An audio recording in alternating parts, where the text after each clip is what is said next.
Hello friends, तो आप लोग कैसे हैं? उम्मीद कर रहे हैं बढ़िया होंगे और अपनी लाइफ में बढ़िया कर रहे होंगे। तो आज हम लोग इस वीडियो में लाए हैं नया टॉपिक जो है बीटेक सेकेंड ईयर वालों का, जिसका सब्जेक्ट है कंप्यूटर ऑर्गेनाइजेशन एंड आर्किटेक्चर। ये थर्ड सेम का है, जिसका सब्जेक्ट कोड है BCS 302। इसको शॉर्ट फॉर्म में कोआ कहते हैं। ये एक TU से यूनिवर्सिटी का पूरा सिलेबस इसमें कवर है। 100% सिलेबस भी है विथ PYQ, और नोट्स आपको मिल जाएगा चैनल पे। और वन शॉट ये वीडियो होने वाली है, जिसका यूनिट 1 हम लोग आज कंप्लीट करेंगे। ये फ्रॉम स्टार्टिंग टू एंडिंग पूरा इसमें सिलेबस कवर रहेगा। तो आप इस चैनल पर नए हैं तो चैनल को सब्सक्राइब करें, और वीडियो अच्छी लगे तो इसको लाइक करें और अपने दोस्तों के साथ शेयर भी करें। तो चलिए स्टार्ट करते हैं बिना देरी किए। तो चलिए यूनिट 1 का फर्स्ट टॉपिक पढ़ते हैं क्या होता है। इसके है फर्स्ट टॉपिक कंप्यूटर। कंप्यूटर क्या होता है इसके बारे में जानते हैं हम लोग। Computer is an electronic device that manipulate information और डेटा। कंप्यूटर एक इलेक्ट्रॉनिक डिवाइस है जो डेटा को मैनिपुलेट और इंफॉर्मेशन को मैनिपुलेट करती है, ठीक है। It has the ability to store, retrieve and process data. इसकी एक एबिलिटी है कि ये डेटा को स्टोर करता है और इसको प्रोसेस करता है। We may already know that we can use a computer to type document. हमें पहले से पता है कि कंप्यूटर का यूज़ हम लोग डॉक्यूमेंट टाइप करने के लिए भी करते हैं। ईमेल सेंड करने के लिए, ब्राउज़र को सर्च करने के लिए, उस पर कुछ भी टॉपिक। तो आई होप ये कंप्यूटर के बारे में आपको समझ में आ गया होगा। अब आता है डिजिटल कंप्यूटर क्या होता है। It is a processing unit that process the information in digital form. ये एक प्रोसेसिंग मशीन है, ठीक। डिजिटल कंप्यूटर एक प्रोसेसिंग मशीन है जो प्रोसेस करती है इंफॉर्मेशन को इन digital form. Digital form means 0 and 1 binary forms, ठीक। बाइनरी फॉर्म तो आप लोगों को पता ही होगा, जिसको 0 और 1 के फॉर्म में होता है उसको बाइनरी फॉर्म कहते हैं, ठीक है। Means digital computer can only understand binary language. जो डिजिटल कंप्यूटर होता है वो सिर्फ बाइनरी लैंग्वेज को ही अंडरस्टैंड करता है, समझ पाता है। और कोई लैंग्वेज की, जैसे ह्यूमन लैंग्वेज को वो नहीं समझ पे पाता कि आप क्या कहना चाह रहे हैं अपने भाषा में। और कंप्यूटर को जो भी बताना होगा उसको हम 0 1 के ही फॉर्म में बता सकते हैं, ठीक है। If any analog quantity is to be processed, they must be converted into digital form before processing। अगर जो हमें कोई एनालॉग क्वांटिटी को प्रोसेस करना होगा कंप्यूटर में, डिजिटल कंप्यूटर, तो उसे सबसे पहले डिजिटल फॉर्म में कन्वर्ट करना होगा, ठीक है। बिना डिजिटल फॉर्म में कन्वर्ट किए वो प्रोसेस नहीं होगी। फिर आता है हम लोग का कंप्यूटर आर्किटेक्चर क्या होता है। तो अब इसको देखते हैं। Computer architecture it is a functional description of requirement and design implementation for various part of a computer. Computer architecture क्या होता है, एक फंक्शनल डिस्क्रिप्शन होता है for of requirement and design implementation. वो रिक्वायरमेंट होती है जिसको हम लोग डिज़ाइन करने के लिए इम्प्लीमेंट करते हैं। Various part of a computer, computer के वेरियस पार्ट होते हैं, ठीक है। It deal with the functional behaviour of computer system. ये डील करता है functional behaviour of computer system से, सर। मतलब कंप्यूटर सिस्टम के फंक्शनल बिहेवियर क्या होते हैं उससे ये डील करता है, ठीक। It come before the computer organisation while designing a computer. ये कंप्यूटर ऑर्गेनाइजेशन से पहले आता है, ठीक।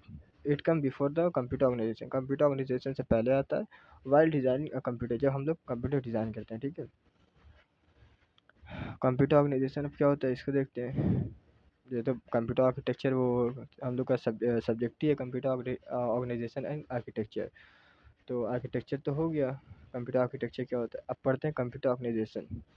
It come after the decision of computer architecture. ये आता है जब हम लोग कंप्यूटर आर्किटेक्चर का डिसीजन कर लेते हैं, उसके बाद ऑर्गेनाइजेशन का पार्ट आता है, ठीक। Computer organisation is how process attributes are linked together and contribute of realizing architectural specification।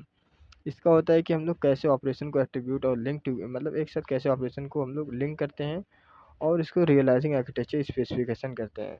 Computer organisation deal with structure relationship. जो कंप्यूटर ऑर्गेनाइजेशन है वो स्ट्रक्चर रिलेशनशिप को डील करता है, ठीक। तो चलिए अब इसका आगे का टॉपिक देते हैं जो है computer architecture and computer organisation में डिफरेंस। VS मतलब क्या डिफरेंस है दोनों में, इसको देखते हैं। ये बहुत ही इंपॉर्टेंट है, इसको भी समझ लोगे तो आप दोनों को समझ सकते हो, मतलब एग्जाम में आराम से लिख सकते हो। तो ये है कंप्यूटर आर्किटेक्चर और ये computer organisation. Computer architecture, architecture describe what computer does, मतलब कंप्यूटर क्या करेगा, ये कंप्यूटर आर्किटेक्चर डिस्क्राइब करता है। Computer organisation describe how it does it, मतलब ये कैसे करेगा, ये काम होता है कंप्यूटर ऑर्गेनाइजेशन का, ठीक। Computer architecture deal with the functional behaviour of computer. Computer architecture क्या होता है, वो डील करता है फंक्शनल बिहेवियर ऑफ कंप्यूटर से, ठीक। कंप्यूटर ऑर्गेनाइजेशन क्या करता है, वो डील करता है structure of with structure relationship, मतलब इसके रिलेशनशिप से ये डील करता है कंप्यूटर ऑर्गेनाइजेशन, ठीक। Architecture indicate it's hardware. Architecture क्या करता है, इंडिकेट करता है कंप्यूटर के हार्डवेयर को, ठीक है। Whereas organisation indicate its performance. Organisation क्या करता है कंप्यूटर का, वो परफॉर्मेंस को इंडिकेट करता है, ठीक है। As a programmer you can view architecture as a series of instruction addressing mode and register. As a programmer आप देख सकते हैं कंप्यूटर आर्किटेक्चर को अ सीरीज ऑफ इंस्ट्रक्शन या एड्रेसिंग मोड या रजिस्टर, ठीक। Implementation of architecture is called organisation. जो architecture को हम लोग इम्प्लीमेंट करते हैं उसको ऑर्गेनाइजेशन कहते हैं, ठीक है। For design a computer it's architecture is fixed first. जब भी हमको कोई कंप्यूटर डिज़ाइन करना होगा तो उसका आर्किटेक्चर सबसे पहले हम लोग फिक्स कर लेते हैं, ठीक है। फॉर डिज़ाइनिंग ए कंप्यूटर और an organisation is decide after its architecture. जब हम लोग कंप्यूटर का आर्किटेक्चर तैयार कर लेते हैं उसके बाद ऑर्गेनाइजेशन को हम लोग डिसाइड करते हैं, ठीक है। Computer architecture is also called instruction set architecture. जो कंप्यूटर आर्किटेक्चर होता है उसको इंस्ट्रक्शन सेट आर्किटेक्चर भी कहा जाता है, ठीक है। Computer organisation is frequently called micro architecture. Computer organisation जो होता है उसको हम लोग माइक्रो आर्किटेक्चर भी कहते हैं, ठीक है। तो आई होप यहाँ तक आप लोगों को समझ में आया होगा। कोई भी दिक्कत हो, जहाँ पे भी दिक्कत हो वो टाइमलाइन करके कमेंट कर दें कि कहाँ पे दिक्कत है, तो फिर हो सकेगा तो नेक्स्ट वीडियो में हम उसको, अगले यूनिट की वीडियो में उसको भी एक्सप्लेन कर देंगे साथ में, ठीक है। और आपके पास तो पीडीएफ रहेगी, आप पीडीएफ से पढ़ लीजिएगा, कोई दिक्कत तो है नहीं। यहाँ तक वीडियो आपको अच्छी लगी हो तो चैनल को सब्सक्राइब करें और अपने चैनल को लाइक भी करें और अपने दोस्तों के साथ शेयर भी करें। तो अब हम लोग का नेक्स्ट टॉपिक है digital computer process. Digital computer process क्या होता है अब इसके बारे में समझते हैं। Block diagram of digital computer is shown below. जो ब्लॉक डायग्राम है ये कंप्यूटर का डिजिटल कंप्यूटर प्रोसेसिंग का है। यहाँ पे हम लोग ये ब्लॉक डायग्राम है, इसको एग्जाम में ज़रूर बनाइए अगर जो एग्जाम में आ गया तो। Where whatever may be a type size capacity of computer it should be these three blocks. जो कंप्यूटर का डिजिटल कंप्यूटर का प्रोसेस होता है ये तीन ब्लॉक्स से होकर गुजरता है। सबसे पहले इनपुट, मतलब यूज़र जो है वो इनपुट करेगा उसमें, फिर इसको प्रोसेस करेगा कंप्यूटर, डिजिटल कंप्यूटर जो है उसको प्रोसेस करेगा, फिर इसका आउटपुट जनरेट होता है। यही इसका सिंपल फंक्शनैलिटी होती है, ठीक है। ये डायग्राम मैं समझा दे रहा हूँ इसको, मतलब नोट्स में यहाँ पे है, और यहाँ पे जो पीछे लिखा हुआ है सबको देख के आप इसको लिख लीजिएगा, कोई दिक्कत नहीं है। डिजिटल कंप्यूटर जो प्रोसेस क्या होता है, मतलब कोई भी हम लोग जैसे कुछ भी वहाँ पे कंप्यूटर में कोई कंप्यूटर की तरफ में कुछ भी काम करवाना होता है तो हम लोग उसको इंस्ट्रक्शन देते हैं जिसको हम लोग इनपुट कहते हैं। फिर जो कंप्यूटर जो काम करता है जो हम लोग को दिखाई नहीं देता है उसको कहते हैं प्रोसेसिंग, ठीक। उसके बाद जब हम लोग को काम हो जाता है, जब मिलता है उसका आउटपुट जो हमें डिस्प्ले पर शो होता है उसको कहते हैं आउटपुट, ठीक है। इतना आप लोगों को समझ में आ गया होगा। तो अब फिर पढ़ते हैं functions unit of computer. Computer के फंक्शन क्या होते हैं अब इसके बारे में पढ़ते हैं। It should be have these 5 blocks. जो कंप्यूटर के फंक्शन यूनिट होते हैं उसके 5 ब्लॉक्स होते हैं। The computer consist main part there are as follow. जो कंप्यूटर के पार्ट होते हैं यहाँ पे है, देखते हैं। जैसे सेंट्रल प्रोसेसिंग यूनिट, इसको शॉर्ट फॉर्म में सीपीयू भी कहते हैं। फिर है इसका मेमोरी। मेमोरी क्या होती है, इनपुट डिवाइस आउटपुट डिवाइस, ठीक।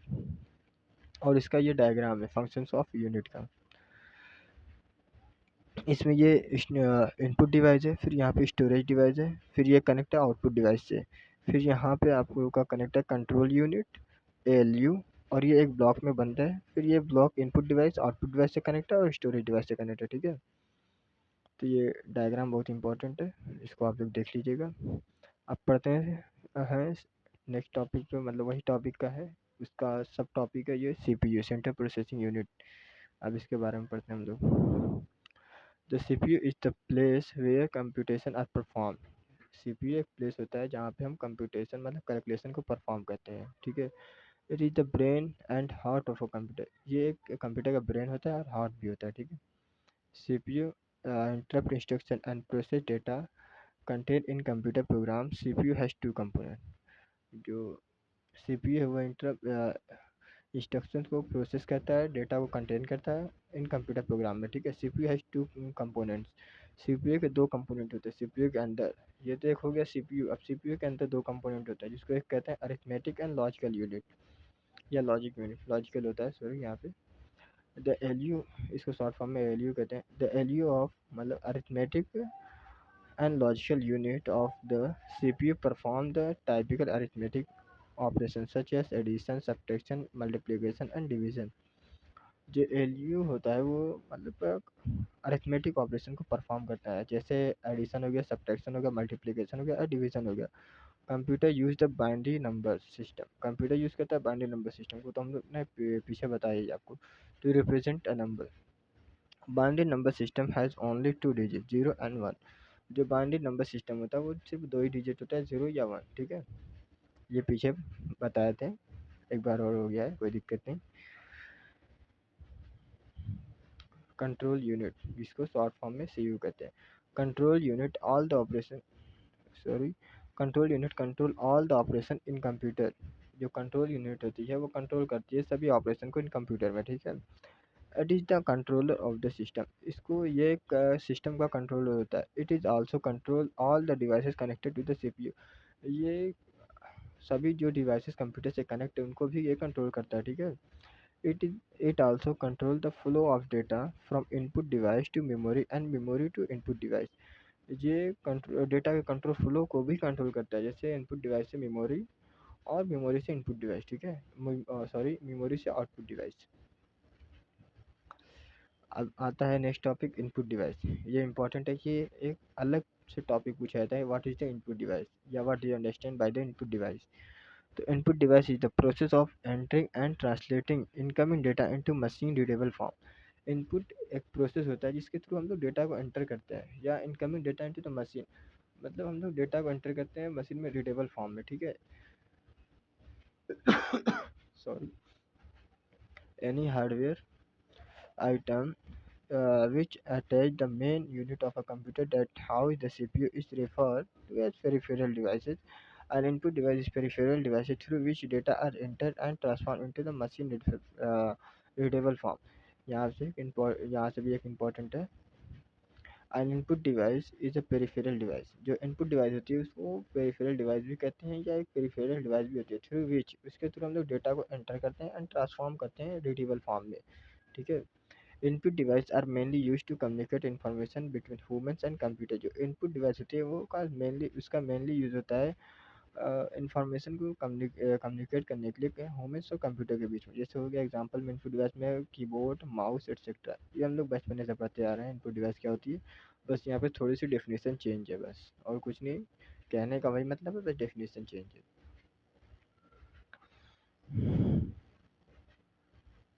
अब आता है नेक्स्ट टॉपिक, आउटपुट डिवाइस। ये भी इंपॉर्टेंट है। An output device is a peripheral device that allow a computer to communicate information to human or another machine by accepting data from the computer and transforming them into the usable form। जो output device होता है peripheral device है, ठीक, ये भी that allow computer to communicate information, जो allow करता है कंप्यूटर को कम्युनिकेट करने के लिए इन्फॉर्मेशन और ह्यूमन से, ठीक, और अनदर मशीन से by accepting data from the computer and transforming them into usable form. Data को एक्सेप्ट करके कंप्यूटर एंड ट्रांसफॉर्म करता है इनको यूजेबल फॉर्म में, ठीक है। The output device give the desire result to the user. जो आउटपुट डिवाइस होते हैं वो यूजर को डिजायर रिजल्ट देती है, मतलब परफेक्ट रिजल्ट देती है। इसका एग्जांपल होता है मॉनिटर, प्रिंटर एटसेट्रा, ठीक। तो चलिए अब ये सबसे इम्पोर्टेंट टॉपिक आ रहा है बस। तो अब इसको भी पढ़ते हैं, बस क्या होती है। इससे पहले आपसे एक बार और कहना चाहूँगा कि वीडियो को आप लोग लाइक करें और चैनल को सब्सक्राइब करें और अपने दोस्तों के साथ शेयर ज़रूर करें। और जहाँ पे भी डाउट आ रहा है कमेंट करें, और नहीं डाउट आ रहा है तब भी कमेंट करें कि सब कुछ क्लियर है, कोई दिक्कत नहीं है। तो चलिए अब शुरू करते हैं बस। तो बस क्या होती है, बस is a communication system that help data transfer between different modules of the computer. बस एक कम्युनिकेशन सिस्टम होता है, ठीक है, जो हेल्प करता है डेटा ट्रांसफ़र करने के लिए बिटवीन डिफरेंट मॉड्यूल के बीच में और कंप्यूटर के डेटा ट्रांसफ़र करने में हेल्प करता है, ठीक है। A bus is a communication pathway connecting to or more device। बस एक कम्युनिकेशन पाथवे है जिसके थ्रू हम लोग कनेक्ट करते हैं दो और उससे ज़्यादा डिवाइस को, ठीक है। अब bus is a group of electrical lines या wires that carry computer signals. Bus क्या होते हैं, इलेक्ट्रिकल लाइंस या वायर का ग्रुप्स होती हैं जो कैरी करती हैं कंप्यूटर के सिग्नल्स को, ठीक है। अब बस कंसिस्ट ऑफ मल्टीपल लाइंस, बस जो है वो कंसिस्ट करती है मल्टीपल लाइंस को। Each line is capable of transmitting single signal representing one और जीरो बाइनरी। जो जो प्रत्येक लाइन जो होती हैं वो कैपेबल होती हैं सिग्नल को ट्रांसमिट करने के लिए, जिसको हम लोग रिप्रेजेंट करते हैं जीरो और वन के थ्रू, ठीक है। सिंपल इसका बताएं तो जैसे बस होती है, जिससे हमें जाना है एक जगह से दूसरी जगह, तो हम लोग बस बाई बस जाते हैं या बाई कार जाते हैं। तो सेम वही एग्जांपल आप यहाँ पे भी इम्प्लीमेंट कर सकते हैं। जैसे हम लोग को जब डेटा को ट्रांसफर करना हो तो कम्युनिकेशन वहाँ पे एक कम्युनिकेशन का पाथवे होगी बस, ठीक है। उसके थ्रू हम लोग डेटा ट्रांसफर करेंगे, ठीक है। कंप्यूटर की बात हो रही है ये, और वो रियल लाइफ एग्जाम्पल था। और इसका ये डायग्राम है, ये डायग्राम बहुत इंपॉर्टेंट है और ये प्रीवियस ईयर में आया हुआ है। ये 100% बहुत इंपॉर्टेंट है, ये आना ही आना है इस बार। तो आप लोग इसको ज़रूर तैयार करना। फर्स्ट यूनिट से सबसे इम्पोर्टेंट टॉपिक यही है बस। तो यहाँ पे है इसका जो कंट्रोल बस सबसे है, फिर यहाँ पे एड्रेस बस है, फिर ये डेटा बस है, फिर सीपीयू कनेक्ट है तीनों से, मेमोरी भी तीनों से कनेक्ट है, कंट्रोल बस, एड्रेस और डेटा बस, और इनपुट आउटपुट भी तीनों बसेस से कनेक्ट है। इसको सिस्टम बस भी कहते हैं इसको। तो ये इम्पोर्टेंट है डायग्राम, इसको ज़रूर देखिएगा। और ये 100% प्रिपेयर करके जाएगा एग्ज़ाम में, इसको आना ही आना है। टाइप्स ऑफ बस, या तो सिर्फ केवल बस पूछ लेगा या फिर टाइप्स ऑफ बस पूछेगा, लेकिन पूछना तय है, ठीक है। ये मतलब 100% 7 नंबर का मार्क्स फिक्स है इसमें। 7 नहीं तो 2 नंबर का तो आना ही है। इसके पहले 7 नंबर का आया था ये। टाइप्स ऑफ बस, टाइप्स ऑफ बस क्या होती है? सबसे पहले data bus. Data bus, data line provide path for moving data between component. Data bus जो है वो डेटा लाइन से जो प्रोवाइड करती है एक पाथ, जिसके थ्रू हम लोग मूव करते हैं डेटा को कंपोनेंट के बीच में, ठीक है। A collection of wires through which data is transmitted from one part of a computer to another is called database। एक कलेक्शन ऑफ वायर होता है जिसके थ्रू हम लोग डेटा को ट्रांसफ़र करते हैं एक जगह से दूसरी जगह of computer to another computer is called database. मतलब एक कंप्यूटर से दूसरे कंप्यूटर में जब हम लोग डेटा ट्रांसफ़र करते हैं तो एक कलेक्शन ऑफ वायर होता है जिसके थ्रू डेटा ट्रांसफ़र होता है, तो उसको हम लोग कहते हैं डेटा बस, ठीक है। और data bus is a bidirectional because data can flow in either direction from the CPU to memory और फ्रॉम मेमोरी टू सीपीयू।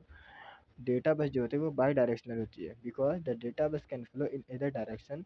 जो क्योंकि जो डेटा का फ्लो होता है वो होता है फ्रॉम सीपीयू टू मेमोरी, मतलब सीपीयू से मेमोरी और मेमोरी टू सीपीयू, मतलब मेमोरी से भी सीपीयू में आ सकता है, ठीक है।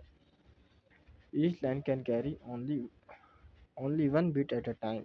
ईच लाइन, एक मतलब जो प्रत्येक लाइन होती है वो कैरी करती है only one bit at a time, एक टाइम पे एक ही बिट वो कैरी करती है, ठीक है। नेक्स्ट आता है उसका दूसरा टाइप होता है एड्रेस बस। तो अब एड्रेस बस क्या होता है? A collection of wire used to identify particular location in the main memory is called address bus. A collection of wire, address bus क्या होता है? एक कलेक्शन ऑफ वायर होता है जो यूज़ किया जाता है आइडेंटिफाई करने के लिए एक पार्टिकुलर लोकेशन, ठीक है। इन मेन मेमोरी का पार्टिकुलर लोकेशन आइडेंटिफाई करने के लिए जो यूज़ होता है उसको एड्रेस बस कहते हैं, ठीक है। The address bus is a unidirectional, address bus unidirectional होता है, ठीक। The address line are used to know the source और destination of data on the data bus. Address line का यूज़ किया जाता है, जो एड्रेस लाइन होती है उनका यूज़ होता है ये जानने के लिए कि सोर्स और destination of data on data bus. उसका सोर्स और डेस्टिनेशन क्या है डेटा का डेटा बस में, ये जानने के लिए हम लोग क्या यूज़ करते हैं? एड्रेस लाइन या एड्रेस बस जिसको कहते हैं, ठीक है। For example if the processor wishes to read or write a memory word, it puts the address of desired word on the address line। Example था इसका। कंट्रोल बस क्या होती है? अब इसको देखते हैं। The connecting that carry control information between the CPU and other devices with the computer is called control bus. Connecting that carry control information, जो कनेक्शन जो होता है जो कैरी करता है मतलब इंफॉर्मेशन को कंट्रोल करता है सीपीयू और अदर डिवाइसेस के बीच में, उसको हम लोग कहते हैं कंट्रोल बस। मतलब ये कंट्रोल करता है इंफॉर्मेशन को सीपीयू और अदर डिवाइसेस को, ठीक है, कंप्यूटर में, तो उसको कहते हैं control bus. The control bus is a bidirectional because the data can follow in other direction from CPU to memory और फ्रॉम मेमोरी टू सीपीयू। जो कंट्रोल बस होती है वो बाई डायरेक्शनल होती है क्योंकि डेटा का फ्लो हो सकता है सीपीयू टू मेमोरी या मेमोरी टू सीपीयू हो सकता है, ठीक है। The control line are use to control the access to read and use.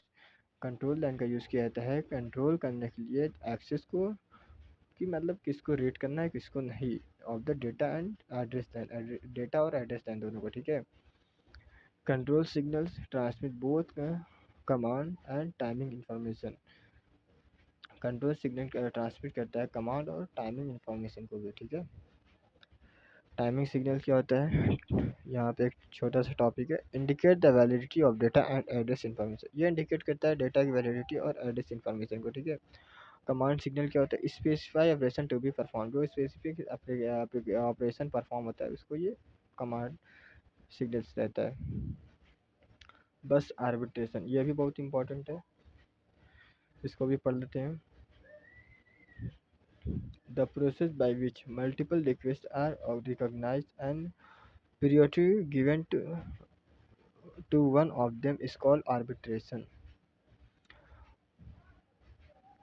मतलब एक प्रोसेस होता है जिसमें हम लोग मल्टीपल रिक्वेस्ट रिकॉग्नाइज होता है, मतलब जिसमें मल्टीपल रिक्वेस्ट रिकॉग्नाइज होती हैं लेकिन प्रायोरिटी दी जाती है उसमें से सिर्फ किसी एक को, उसको कहते हैं हम लोग बस आर्बिट्रेशन, ठीक है। तो ये इसका डायग्राम है, बस आर्बिट्रेटर ये है, ये बस रिक्वेस्ट है, ये बस ग्रांटेड, ये डिवाइसेस है। यहाँ पे जैसे बस डिवाइस वन बस रिक्वेस्ट की, बस आर्बिट्रेटर अगर जो खाली है तो बस बस ग्रांट कर देगा, नहीं खाली है तो नहीं ग्रांट करेगा, ठीक है। Arbitration can be centralise localise, जिसको कहते हैं डिसेंट्रलाइज या डिस्ट्रीब्यूटेड कहते हैं। तो इन सेंट्रलाइज स्कीम देखते हैं, a single hardware device referred to as a bus controller arbiter is responsible for allocating time on the bus। Centralise scheme में क्या होता है, सिंगल हार्डवेयर होता है जो करता है to as a bus controller arbitrator, जो रिफर करता है बस कंट्रोल आर्बिट्रेटर को, इस रिस्पॉन्सिबल फॉर एलोकेटेड टाइम, जो टाइम को एलोकेट करता है ऑन द बस, ठीक है। एंड डिस्ट्रीब्यूटर स्कीम में क्या होता है, there is no central control, इसमें कोई सेंट्रल कंट्रोलर नहीं होता है, rather each content access control logic, सभी के पास एक एक्सेस कंट्रोल लॉजिक होता है, and module act together to store the bus, और इसमें मॉड्यूल होता है जो एक्ट करता है टुगेदर दोनों के साथ, to share the sorry to share the bus, मतलब यहाँ पे बस को शेयर करते हैं सब, ठीक है। बस आर्बिट्रेशन टेक्निक्स ये भी इम्पोर्टेंट है। Daisy chaining method, it is a simple and cheaper method, ये सिंपल और चीपर मेथड है, मतलब सस्ता मेथड है। All master make use of the same line for the bus request, जितने भी मास्टर होते हैं उसमें सभी एक ही सेम लाइन को ही एज अ रिक्वेस्ट के तौर पर यूज़ करते हैं बस में, ठीक है। In response to the bus request the controller send a grant if the bus is free. Response में बस रिक्वेस्ट क्या करता है, कंट्रोलर सेंड करता है बस grant if the bus is free, जब बस फ्री होती है तब ये बस ग्रांट कर देता है उस कंट्रोलर को जो रिक्वेस्ट किया रहता है बस पे, ठीक है। The bus grant signal serially propagate through each master until it encounter। जो बस ग्रांट हो जाती है सिग्नल सीरियली, मतलब जो बस ग्रांट सिग्नल होता है वो सीरियली प्रोपेगेट होता है through each master until it encounter, जब तक एक मास्टर इनकाउंटर नहीं होता है, मतलब उसका जो मास्टर होता है वो डेड स्टेट में नहीं जाता है। The first one that is requesting access to the bus, जो सबसे पहले रिक्वेस्ट करता है बस को वही एक्सेस करता है। This master block the propagation of बस ग्रांट सिग्नल, ये जो मास्टर होता है वो ब्लॉक करता है प्रोपेगेशन ऑफ बस को, क्योंकि ये सिग्नल ग्रांट कर लेता, मतलब पाया जाता है। Activity the bus link gains control the bus, ये इसका डायग्राम है। जैसे यहाँ पे एक ही है, जो बस रिक्वेस्ट सिग्नल है ये एक ही है, ठीक, आर्बिट्रेटर से कनेक्ट है, और ये स्टैक क्या है, सॉरी स्टैक होगा यहाँ पे, तीन ही होगा। तो यहाँ पे क्या है, सभी डिवाइस कनेक्ट है, जो बस ग्रांट हो जाएंगे तो ये यहाँ पे रुक जाएगा, बस ग्रांट होगी, जब यही फ्री होगा तब ये दूसरी डिवाइस बस ग्रांट करेगा, ठीक है। फिर ये जब फ्री होगा तब ये डिवाइस बस ग्रांट करेगा, इस फॉर्म में ये चलता है, ठीक। पोलिंग और रोटेटिंग पीरियोडिक मेथड, अब इसको देखते हैं क्या होता है। In this the controller is use to generate the address for the master unique periodic, the number of address line required depend on the number of master connected in the system. इस system में क्या है, controller का use किया, controller is use to generate the address for master, controller का use किया जाता है एड्रेस को जनरेट करने के लिए फॉर मास्टर, जो यूनिक प्रायोरिटी दी जा सके सभी को, सभी मास्टर को, ठीक है। The number of address line require depend on the number of master connecting the system. जो नंबर ऑफ एड्रेस लाइन होती है वो रिक्वायर करती हैं, मतलब कितने नंबर ऑफ मास्टर कनेक्टेड है सिस्टम में, उनके ऊपर डिपेंड करता है, ठीक है। The controller generate the sequence of master address. जो कंट्रोलर होता है वो जनरेट करता है सीक्वेंस ऑफ मास्टर एड्रेस, ठीक है। when the requesting master recognize its address, जब रिक्वेस्ट जब when requesting master when the requesting master recognize the address, जो requesting master है वो जब एड्रेस को पाया था, it activate the busy line, तो ये बिजी लाइन को एक्टिवेट करता है and beginning to use the bus, और बस को यूज़ करना स्टार्ट कर देता है, ठीक है। तो यहाँ पे डिवाइस 1, डिवाइस 2, डिवाइस एन, यहाँ पे रिक्वेस्ट लाइन एक ही है, और ये सैक या स्टैक है यार, यहाँ पे कुछ कन्फ्यूजन है, सैक ही लिख देना। यहाँ पे बस रिक्वेस्ट की ये लाइन है, और ये बस ग्रांटेड की लाइन है, ठीक, एक लाइन है। जब बस एक रिक्वेस्ट किया, सभी रिक्वेस्ट किए, बट इसमें एक यूनिक प्रायोरिटी होती है, जो पहले रिक्वेस्ट किया उसको ग्रांट हो गई, फिर ये अदरवाइज ये सब वेट करेंगे, जब ये अपना हो जाएगा, मतलब इसका एक्सेस, जैसे इसका काम पूरा हो जाएगा, तो फिर ये दूसरे को ग्रांट कर देगा, ठीक है। फिर ये इसी तरह आगे बढ़ता रहेगा। फिक्स्ड, अब पढ़ते हम लोग fixed priority and or independent request method. In this, each master has a separate pair of bus request. इसमें क्या होता है, सभी मास्टर के पास एक सेपरेट बस पेयर का रिक्वेस्ट होता है, ठीक है। एंड बस granted line and each pair has a priority assigned to it. और बस ग्रांटेड लाइन भी होती है सभी पेयर के पास, और each pair has a priority assigned to it, मतलब priority असाइन की जाती है इन सभी को। The built-in priority decode the within the controller select the highest priority request and assert the corresponding bus granted signal. इसमें क्या होती है जो बिल्ट इन priority डिकोडर होता है विद इन द कंट्रोलर, वो सिलेक्ट करता है हाईएस्ट priority रिक्वेस्ट को सबसे पहले, एंड assert द corresponding बस ग्रांट सिग्नल, और उसको बस ग्रांट सिग्नल भेज देता है, ठीक है। बस आर्बिटर क्या होता है, ये बस सॉरी, ये इसका डायग्राम है। बस आर्बिटर तो ऑलरेडी हम लोग पढ़े हुए हैं। ये बस आर्बिट्रेटर है, और यहाँ पे बस रिक्वेस्ट यहाँ से डिवाइस कर रहा है, और ये बस ग्रांट कर रहा है। फिर दूसरा डिवाइस भी सेम बस रिक्वेस्ट कर रहा है, बस यहाँ पे ग्रांट कर रही है, ठीक है। तो यहाँ पे एक प्रायोरिटी होती है, जिसकी हाईएस्ट प्रायोरिटी होगी उसको बस ग्रांट हो जाती है सबसे पहले, ठीक है। तो यह है एक फिक्स प्रायोरिटी का डायग्राम।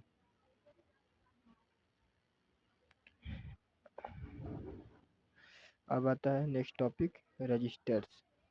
रजिस्टर क्या होता है, अभी इंपॉर्टेंट है। Register are use to store data temporary, register का यूज़ किया जाता है डेटा को टेम्परेरी स्टोर करने के लिए, ठीक है।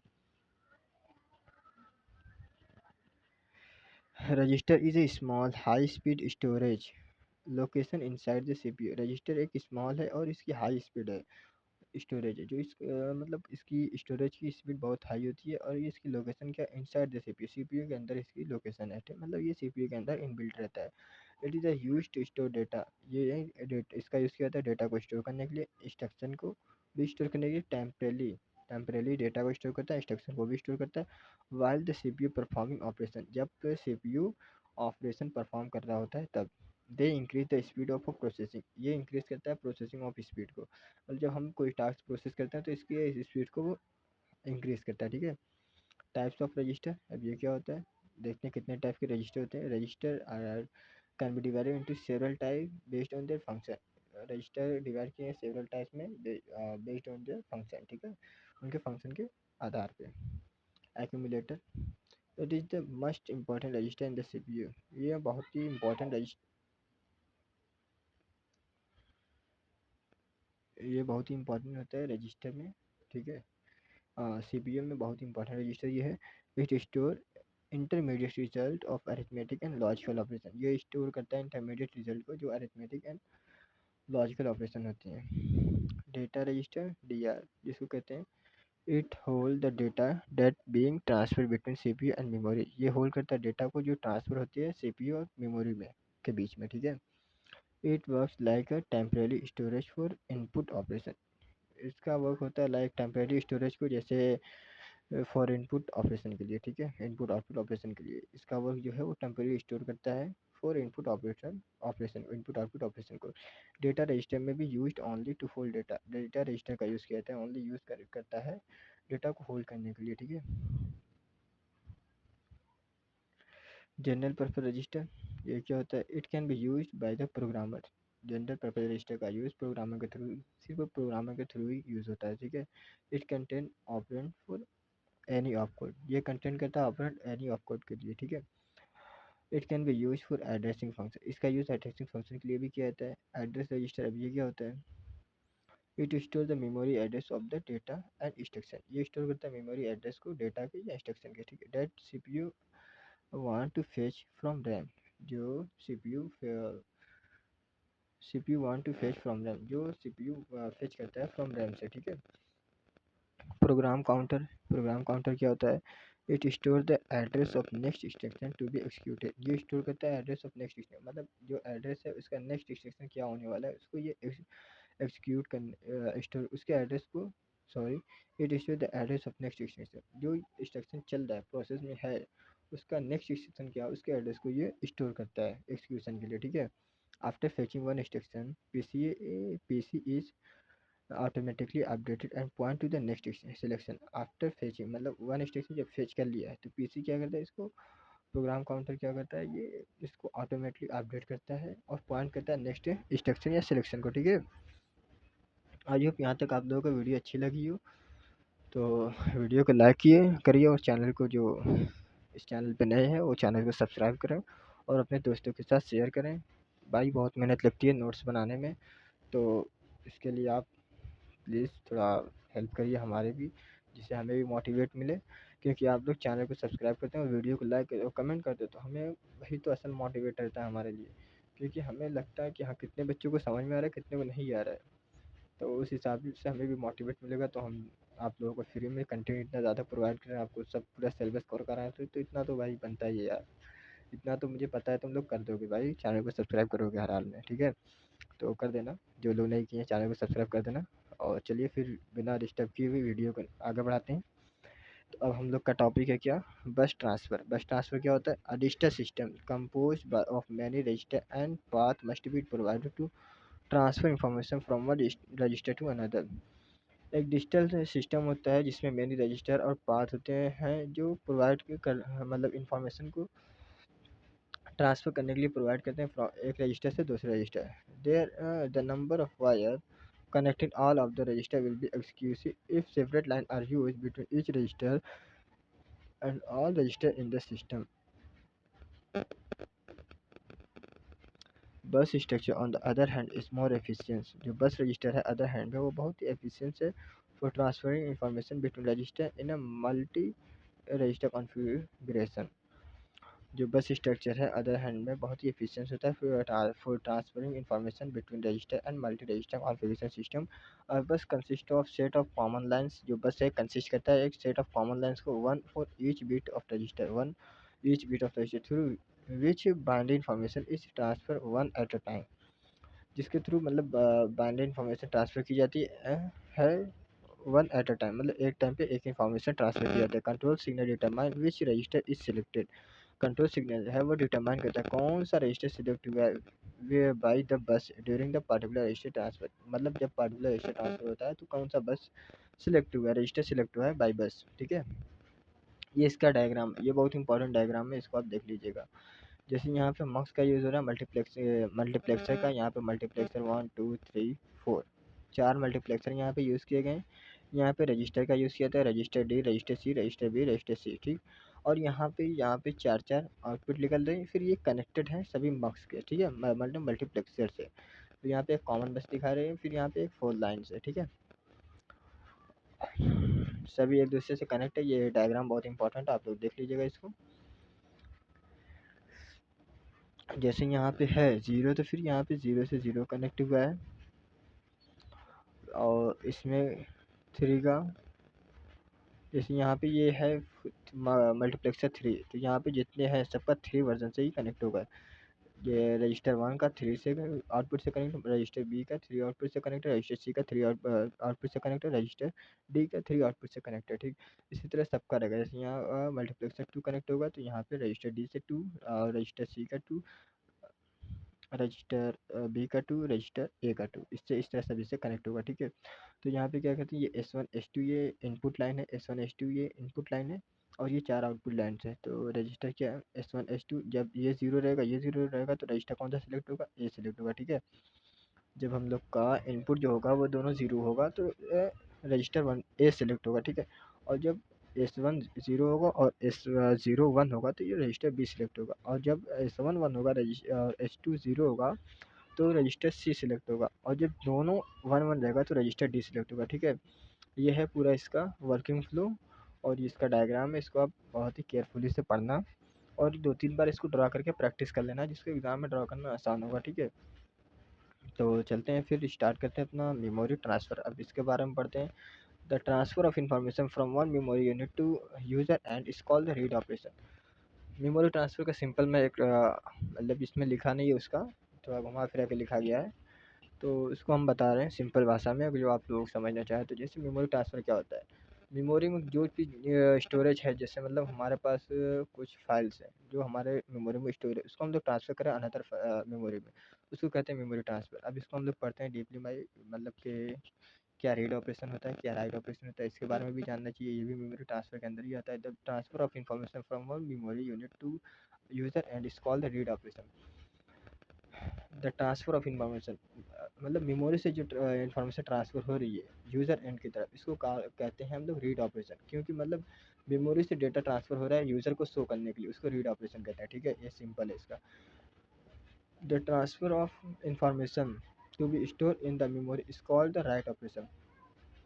जिसमें हम लोग नया इन्फॉर्मेशन को ट्रांसफ़र कर रहे हैं स्टोर करने के लिए मेमोरी में, उसको कहते हैं हम लोग राइट ऑपरेशन। मतलब जैसे हम लोग कोई एमएस वर्ड में कोई फाइल टाइप कर लिए, अब उसको हम लोग स्टोर कर रहे हैं मेमोरी में, तो उसको कहते हैं हम लोग राइट ऑपरेशन। ठीक है, अब memory is design by the letter M, जो मेमोरी है वो डिज़ाइन की गई है बाय लेटर एम से। ठीक है, we must specify the address of memory word while writing a memory और ये transfer operation.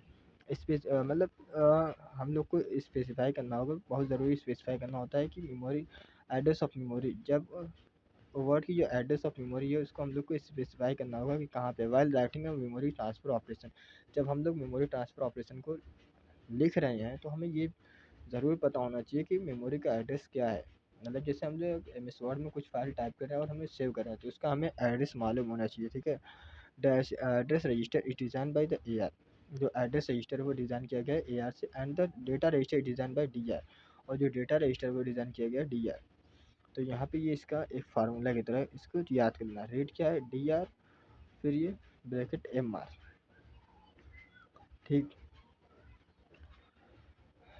Sorry M A R होगा, मेमोरी एड्रेस रजिस्टर। ठीक, और ये data register. The read statement cause the transfer of information into data register. The read operation क्या करता है, cause होता है transfer into the data register.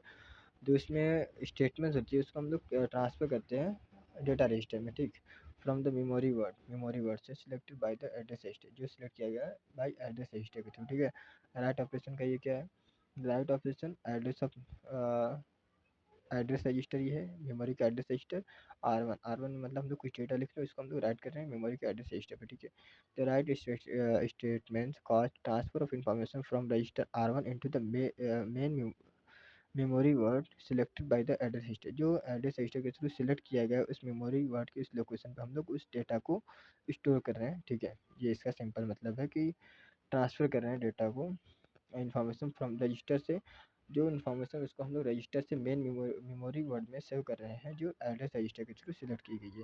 इसका ये डायग्राम है। यहाँ पे एड्रेस रजिस्टर, ये मेमोरी यूनिट है, इसमें डेटा आउट है, डेटा इन है, ये रीड ऑपरेशन है और ये राइट ऑपरेशन है। ठीक है, अब प्रोसेसर ऑर्गेनाइजेशन, अब इसके बारे में देखते हैं कि प्रोसेसर ऑर्गेनाइजेशन क्या होता है। Processor organization refer to the internal arrangement of a computer. जो प्रोसेसर ऑर्गेनाइजेशन होता है वो रिफर करता है इंटरनल अरेंजमेंट ऑफ कंप्यूटर को। ठीक है, the CPU central processing unit and how its very component are connected. मतलब कंप्यूटर का सीपीयू, सेंट्रल प्रोसेसिंग यूनिट और इसके वेरियस कंपोनेंट कैसे एक दूसरे से कनेक्ट है, ये होता है प्रोसेस ऑर्गेनाइजेशन का सिंपल मीनिंग। और ये इसका डायग्राम है। यह प्रोसेसर जिसमें control unit, arithmetic logical unit और रजिस्टर है, तीन चीज़ है। और फिर ये इनपुट डेटा इंस्ट्रक्शन और ये output data structure, data flow, data links, control links है। ठीक, ये डायग्राम है इसका, बहुत ईजी डायग्राम है, 2-3 बार बनाओगे तो आप लोग बना लेंगे एग्जाम में, कोई दिक्कत नहीं है इसका। Processor contain ALU and CPU and register. जो प्रोसेसर वो कंटेन करता है एएलयू को, मतलब अरिथमेटिक लॉजिकल यूनिट को, कंट्रोल यूनिट को एंड रजिस्टर को। ठीक, एएलयू क्या होता है? ALU does the actual computation of processing the data, it all it perform all arithmetic operation and logical operation. ये क्या करता है? ये एक्चुअल कंप्यूटेशन को प्रोसेस करता है डेटा में, ठीक, और ये परफॉर्म करता है ऑल अरिथमेटिक ऑपरेशन को, लॉजिकल ऑपरेशन। ठीक, एएलयू के थ्रू हम लोग परफॉर्म करते हैं अरिथमेटिक ऑपरेशन और लॉजिकल ऑपरेशन को। ठीक, control unit control the movement of data and instruction into and out the processor and control the operation ALU। Control unit क्या करता है? कंट्रोल करता है मूवमेंट ऑफ डेटा को, कंट्रोल करता है इंस्ट्रक्शन को into and out of the processor and control the operation of ALU. और आल्सो ये कंट्रोल करता है एएलयू के ऑपरेशन को भी, ये कंट्रोल करता है, और प्रोसेसर को भी ये कंट्रोल करता है इनटू और आउट करने के लिए। ठीक है। Register, minimal internal memory, it is small fast storage location inside the CPU used to hold temporarily during the execution। ये आप मैंने पीछे बताया है कि रजिस्टर क्या होता है। मिनिमल इंटरनल मेमोरी होता है, मतलब कम साइज़ की स्टोरेज डिवाइस होती है। ये बहुत ही स्मॉल होती है लेकिन फास्ट होती है। इसका लोकेशन क्या होता है? इनसाइड द सीपीयू होती है, और इसका यूज़ किया जाता है टेम्परेरी डेटा को होल्ड करने के लिए ड्यूरिंग द एक्सक्यूशन। ठीक है। अब processor does the following things. Processor के पास मतलब फॉलोइंग थिंग्स होती है। फेच इंस्ट्रक्शन को फेच करना, और processor read the instruction from memory, मतलब प्रोसेसर क्या करता है? रीड करता है इंस्ट्रक्शन को फ्रॉम मेमोरी से। ठीक, और यहाँ पे क्या है? Interpret instruction, instruction is decode to determine what action to be required. और इंटरप्रेट इंस्ट्रक्शन क्या करता है? इंस्ट्रक्शन को डिकोड करता है कि डिटरमाइन करता है डिकोड करके कि क्या एक्शन की रिक्वायर्ड है। ठीक है। Fetch data, the execution of instruction में require reading data from memory और इनपुट आउटपुट मॉड्यूल। इसमें क्या होता है? फेच डेटा में एक्सक्यूशन ऑफ इंस्ट्रक्शन का एक्सक्यूशन में रिक्वायर होता है कि मतलब रीडिंग डेटा करना है फ्रॉम मेमोरी से। तो इसके लिए हम लोग इंस्ट्रक्शन में रिक्वायर, मतलब क्या रिक्वायर है? रीडिंग डेटा करने को, मेमोरी से डेटा को रीड करने के लिए। ठीक, process data, the execution of the instruction में रिक्वायर परफॉर्म सम अरिथमेटिक और logical operation on data. Data का प्रोसेस जब हम लोग एक्सिक्यूट करते हैं इंस्ट्रक्शन के थ्रू, तो उसमें रिक्वायर होता है कि सम जैसे अरिथमेटिक और लॉजिकल ऑपरेशन जो डेटा पर परफॉर्म होनी है उनकी रिक्वायरमेंट होती है। Write data, the result of an execution में रिक्वायर राइटिंग डेटा और to memory. Sorry, the result of an execution में require writing data to memory और इनपुट आउटपुट मेमोरी। इसमें एक्सक्यूशन के दौरान जब हमें जो रिक्वायरमेंट होती है, मतलब राइटिंग के लिए क्या इम्पोर्टेंट रिक्वायर है डेटा को, मेमोरी में जब हम लोग राइट करते हैं क्या रिक्वायरमेंट है। ठीक है। Types of processor organization, store program organization सबसे पहले है। मतलब टाइप्स ऑफ प्रोसेसर ऑर्गेनाइजेशन ये है।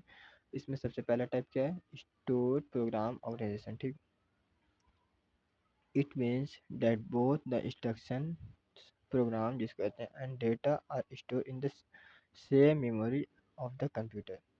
इसमें इसका मतलब क्या होता है? बोथ इंस्ट्रक्शन एंड डेटा, मतलब जो प्रोग्राम और डेटा होता है, इंस्ट्रक्शन और डेटा होता है, वो दोनों ही स्टोर होते हैं सेम मेमोरी ऑफ कंप्यूटर, मतलब कंप्यूटर के सेम मेमोरी में। ठीक है। The CPU fetch the instruction from the memory, decode it, execute and move to the next. CPU क्या करता है? उस इंस्ट्रक्शन को फेच करता है मेमोरी से और उसको डिकोड करता है, फिर एक्सिक्यूट करता है और मूव करता है नेक्स्ट के लिए। ठीक है। ये इसका डायग्राम है। इनपुट डिवाइस, सीपीयू में है control unit, arithmetic logical unit, फिर यहाँ पे memory unit, input device, output device, auxiliary storage device. ठीक, जनरल रजिस्टर ऑर्गेनाइजेशन, ये इसका डायग्राम है। ये रजिस्टर है, फ्रॉम 1 to 7 रजिस्टर यहाँ पे है। और यहाँ पे डिकोडर यूज़ किया गया है, एक डिकोडर है जिसका तीन इनपुट है। और यहाँ पे दो मल्टीप्लेक्सर यूज़ किया गया है, 8x1 का। और यहाँ पे अरिथमेटिक लॉजिकल यूनिट है और यहाँ पे आउटपुट आ रहा है, ठीक। ये बस 1 बस ए है, बस बी है, ये सभी रजिस्टर से कनेक्टेड है, जो भी मल्टीप्लेक्सर है। और यहाँ पे डिकोडर ये कनेक्ट है रजिस्टर से, और रजिस्टर कनेक्ट है मल्टीप्लेक्सर से, मल्टीप्लेक्सर कनेक्ट है एएलयू से, ठीक। और एएलयू दे रहा है आउटपुट हमें, ठीक है। तो ये डायग्राम को आप लोग ध्यान से देख लीजिएगा, 2-3 को बना कर प्रैक्टिस कर लीजिएगा। अब इसको हम एक्सप्लेन करते हैं। The output for each register is connected to multiplexer from the bus A and B. जो आउटपुट है सभी रजिस्टर का वो कनेक्ट किया है 2 मल्टीप्लेक्सर से फ्रॉम बस ए एंड बी, जो बस ए और बस बी से कनेक्ट है मल्टीप्लेक्सर से, ठीक। The selection line in each multiplexer select one register और इनपुट फ्रॉम द पार्टिकुलर बस। जो सिलेक्शन लाइन है प्रत्येक मल्टीप्लेक्सर में वो सिलेक्ट कर रहा है एक रजिस्टर को और इनपुट फ्रॉम पार्टिकुलर बस से इनपुट के तौर पे, ठीक। The operation select in ALU determine the arithmetic और logical micro operation that is to be perform. जो ऑपरेशन सिलेक्ट किया जा रहा है ALU में वो डिटरमाइन कर रहा है अरिथमेटिक और लॉजिकल माइक्रो ऑपरेशन को जो परफॉर्म होगा, इज टू बी परफॉर्म, जो परफॉर्म होगा, ठीक। The result is available for output data and goes into the input of all register। जो रिजल्ट है वो अवेलेबल होगा for output data then goes to the input और all register, सभी register में। मतलब जो रिजल्ट है वो अवेलेबल होगा आउटपुट डेटा एंड ये फिर जाएगा इनपुट ऑल स्टोरेज रजिस्टर में, ठीक। इनपुट ऑफ ऑल रजिस्टर, जो इनपुट करता है रजिस्टर में वो सब में जाएगा। Register of output is selected by the decoder. जो रजिस्टर वो आउटपुट के लिए सिलेक्ट होगा वो डिकोडर के थ्रू सिलेक्ट होगा। The decoder activate one of the register load input. जो डिकोडर है वो एक्टिवेट करेगा वन रजिस्टर को लोड इनपुट, ठीक है। ये एग्जांपल है इसका। जैसे यहाँ पे है A equal to A plus B multiply C plus D. Add R1 में जो ए बी को ऐड करना है, फिर ऐड करना है R1 में आर सी डी में, ठीक। R2 में आर सी डी को ऐड करना है, फिर मल्टीप्लाई करना है एक्स में स्टोर होगा, R1 R2 को मल्टीप्लाई करना है, ठीक है। ये इसका एग्जांपल है एक। अब है हम लोग का स्टैक ऑर्गेनाइजेशन।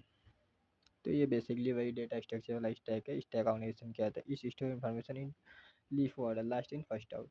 ये इन्फॉर्मेशन को स्टोर करता है लीफ ऑर्डर मतलब लास्ट इन फर्स्ट आउट के ऑर्डर में, ठीक। The register that hold the address of the state is called the stack pointer. जो रजिस्टर है वो होल्ड करता है address of the state, address state के एड्रेस को होल्ड करता है, जिसको हम लोग स्टैक पॉइंटर कहते हैं, ठीक। Register the register that hold the address of state. जो रजिस्टर है वो होल्ड करता है एड्रेस ऑफ स्टेट को, जिसको हम लोग कहते हैं stack pointer. The stack pointer value में the sorry stack pointer value always point to the top of the element. जो स्टैक पॉइंटर की वैल्यू है वो ऑलवेज पॉइंट करेगी top of the element of the stack, ठीक। Two operation on stack push and pop. Push to insert an element in the stack. जो push operation होता है वो स्टैक में एलिमेंट को इंसर्ट करने के लिए यूज़ किया जाता है। और पॉप एलिमेंट क्या होता है?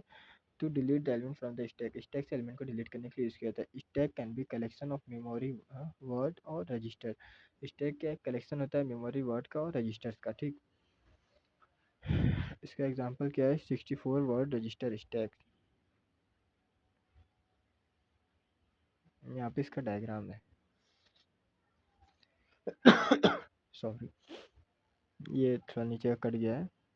ये रजिस्टर है, स्टैक है, CPU LU है और ये CU है, और ये मेमोरी है। इसमें एक स्टैक है और यहाँ पे इनपुट आउटपुट है। इनिशियली जो स्टैक पॉइंटर है वो 0 रहेगा, एम्प्टी 1 कर देंगे और फुल 0 कर देंगे। If full equal to 0 new item is inserted with push operation. जब फुल की वैल्यू 0 है तो न्यू आइटम इंसर्ट किया जा सकता है पुश ऑपरेशन के through. If empty equal to 0 an item can be deleted from the stack with pop operation. Item को डिलीट किया जा सकता है स्टैक में पॉप ऑपरेशन के थ्रू, ठीक। पुश ऑपरेशन क्या होता है? अब इसको देखते हैं। Push operation SP plus one increment the stack pointer. Increment कर लेंगे हम लोग को स्टैक पॉइंटर को, और मेमोरी SP के डेटा रजिस्टर को हम लोग राइट कर देंगे on top of the stack. जो डेटा स्टोर है उसमें राइट कर देंगे top of the stack. If SP जो स्टैक पॉइंटर है 0 हो जाएगा तो हम लोग फुल को 1 कर देंगे और एम्प्टी को 0 कर देंगे। MSP stack pointer denote the memory word specified by the address presented available in the stack। The first item is store in the stack at the address 1। जो फर्स्ट आइटम है वो स्टोर होगा stack के address 1 पे, ठीक। The last item is store on the stack at register 0 address at stack at address 0। जो last item है वो स्टोर होगा स्टैक के एड्रेस 0 पर, ठीक है। अब पॉप ऑपरेशन को हम लोग पढ़ते हैं। New item is deleted from the new item is deleted from the stack if stack is not empty.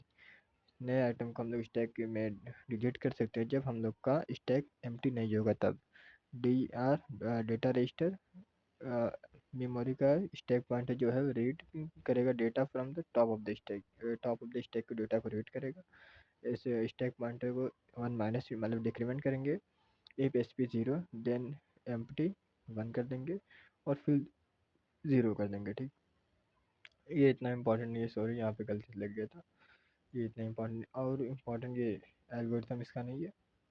इसमें आप लोग का इंपॉर्टेंट ये है स्टैक ऑर्गेनाइजेशन। इसको आप लोग ये डायग्राम बना के आप एक्सप्लेन कर देना। ये इतना इंपॉर्टेंट नहीं है, ठीक। ये प्रीवियस ईयर में आया हुआ नहीं है लेकिन वो आया हुआ है। एड्रेसिंग मोड अब क्या होता है? एड्रेसिंग मोड अब पढ़ते हैं। The term addressing mode refer to the way in which the operand of an instruction is specified. The term addressing mode एक रिफ़र करता है एक वे को जो जिसमें हम लोग operand of an instruction is specify, जिसमें हम लोग को ऑपरेंड का जो इंस्ट्रक्शन है वो स्पेसिफाई किया गया हो।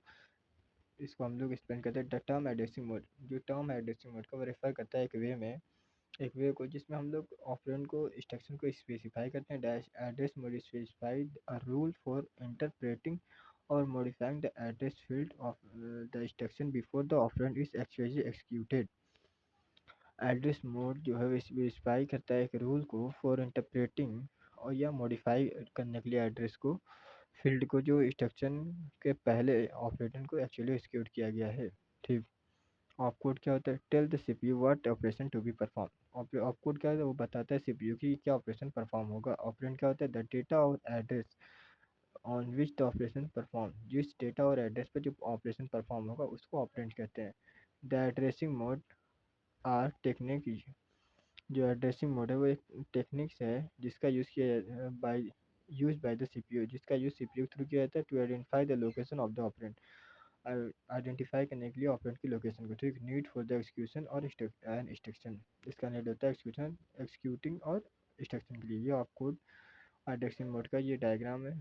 छोटा सा डायग्राम नहीं, फिगर है, समझ लो। इसमें दो पार्ट होंगे और एक ऑपकोड होगा एक ऑपरेंड होगा। Types of addressing mode.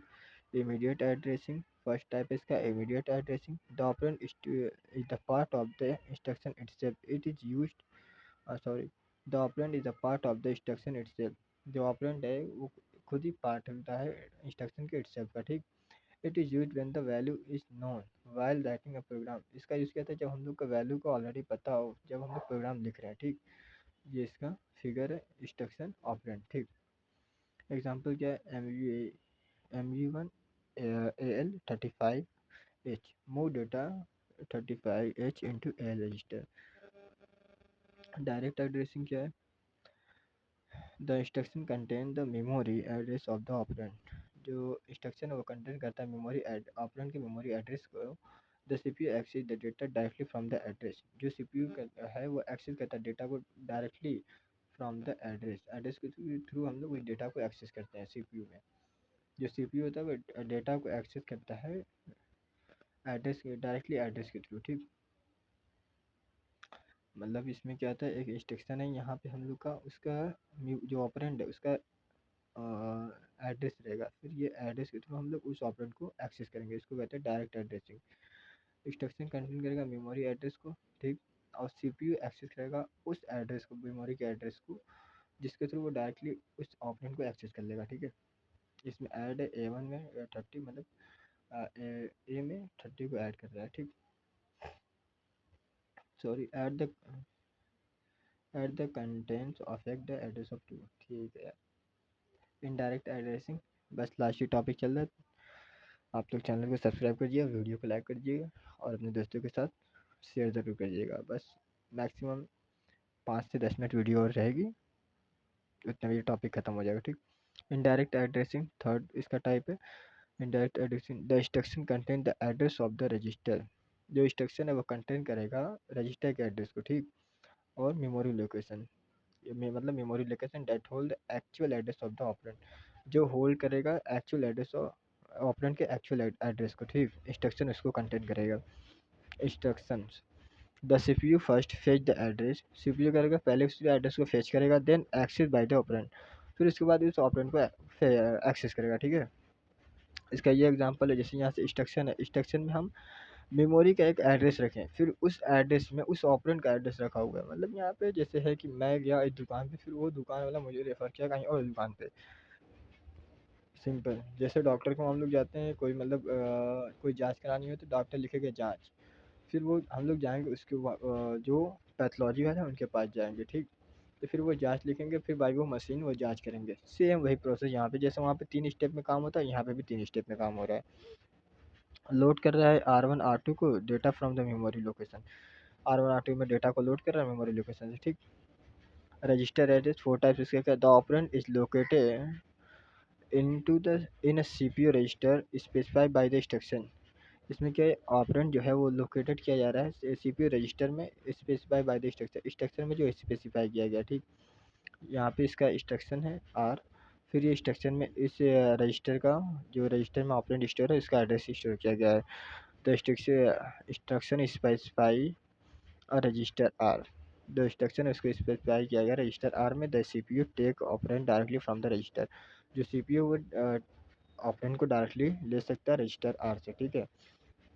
इसका एग्जांपल क्या है, move A comma B operand between register A and B, जो ऑपरेट कर रहा है रजिस्टर ए और बी को, ठीक। रजिस्टर इनडायरेक्ट एड्रेसिंग क्या होती है, register indirect addressing, the register is specified in the instruction contain memory address of the operand, जो रजिस्टर स्पेसिफाई किया गया इंस्ट्रक्शन में वो कंटेन करेगा मेमोरी एड्रेस को, जो ऑपरेंड का मेमोरी एड्रेस है उसको कंटेन करेगा। द इंस्ट्रक्शन स्पेसिफाई रजिस्टर, जो इंस्ट्रक्शन है वो स्पेसिफाई करेगा एक रजिस्टर को, this register hold the address, जो रजिस्टर जो वो रजिस्टर है वो होल्ड करेगा एड्रेस को। The CPU fetch the operand memory location A, जो सीपीयू है वो ऑपरेंड की मेमोरी लोकेशन को फेच करेगा, फिर उसके बाद उसको एक्सेस करेगा। जैसे यहाँ पे इंस्ट्रक्शन है, इंस्ट्रक्शन रजिस्टर के में ऑपरेंड के एड्रेस को स्टोर किया है, फिर ये ऑपरेंड के एड्रेस को स्टोर किया है, फिर ये ऑपरेंड में डायरेक्टली पा गया, ठीक। जैसे इंस्ट्रक्शन रजिस्टर में मेमोरी के ऑपरेंड को एड्रेस को स्टोर किया है, फिर ये रजिस्टर का जो एड्रेस जो यहाँ पे स्टोर है ये मेमोरी के ऑपरेंड का जो है उसका रजिस्टर यहाँ पे स्टोर है, तो फिर ये इसके थ्रू उस ऑपरेंड तक पहुँच जाएगा। Move R1 use content of R1 as memory address। Stack addressing क्या होती है, अब इसको देखते हैं। ये 6 टाइप है इसका। Stack is a linear array of location, जो स्टैक एक लीनियर एरे ऑफ लोकेशन है। Stack is also refer to as a push down list, जो स्टैक है उसको हम लोग आल्सो रेफर करते हैं जैसे एक पुश डाउन लिस्ट की तरह, जिसमें लास्ट इन फर्स्ट आउट की होता है, ठीक।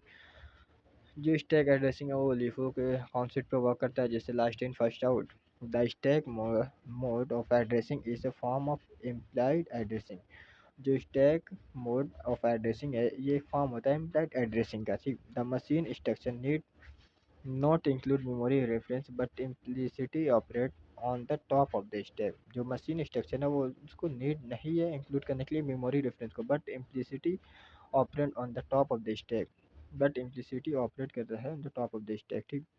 ये टॉप ऑफ द स्टैक ये है, ये इंस्ट्रक्शन है, फिर इम्प्लिसिटी उसको टॉप ऑफ द स्टैक को जो ऑपरेंट है उसको एक्सेस किया जा रहा है इम्प्लिसिटी। और इम्प्लाइड एड्रेसिंग क्या होता है, the instruction does not mention the operand directly, इसमें क्या होता है इंस्ट्रक्शन के पास मतलब डज नॉट मेंशन नहीं होता है ऑपरेंट का डायरेक्टली, ठीक। ऑपरेंट जो है वो डायरेक्टली मेंशन नहीं होता इम्प्लिसिटी एड्रेसिंग मोड में। The CPU knows to use from the instruction itself, जो सीपीयू को पता होता है वो यूज़ करता है इंस्ट्रक्शन को अपने ही through, usually the special register like the accumulator and the stack, ये इंस्ट्रक्शन है इसी में ही डेटा होता है, बट उसको मतलब ये कह रहे हैं कि उसको मतलब डायरेक्टली मेंशन नहीं होता उसमें इंस्ट्रक्शन में कि इसमें ऑपरेंड है, इसको डायरेक्टली मेंशन नहीं होता है, ठीक। It is use for the special instruction control command like CLA push and rate RAT। ये इसका यूज़ स्पेशल इंस्ट्रक्शन के लिए किया जाता है जो कमांड को कंट्रोल करता है, जैसे पुश हो गया, CLA हो गया, रेट हो गया। Auto increment and auto decrement क्या होता है, ये 8 इसका 8 टाइप है। The auto increment mode is similar to the register indirect mode. जो ऑटो इंक्रीमेंट मोड है ये सिमिलर होता है रजिस्टर इनडायरेक्ट मोड के, ठीक, except that the register content is increment after the execution of the instruction. इसमें except किया जाता है, जैसे छोड़ा जाता है, that the register is increment, जो रजिस्टर होता है वो इंक्रीमेंट होता है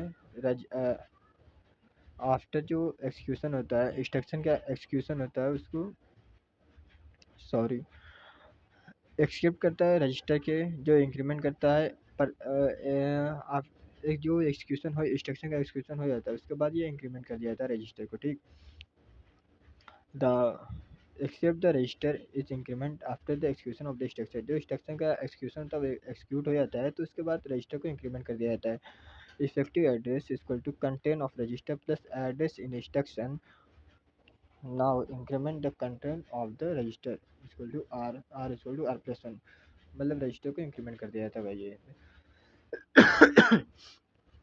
auto decrement, in auto decrement mode the content of register is decrement before the execution of the instruction।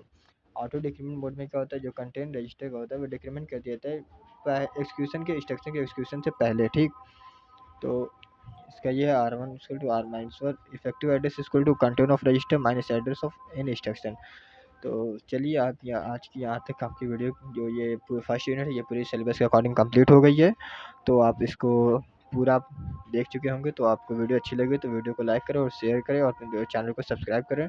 तो चलिए फिर मिलते हैं नेक्स्ट वीडियो में, तब तक के लिए thank you. Please subscribe for more videos, channel को सब्सक्राइब करिए और लेटेस्ट अपडेट पाने के लिए। तो फिर मिलते हैं नेक्स्ट वीडियो में, तब तक के लिए बाय बाय और take care. Okay, thank you.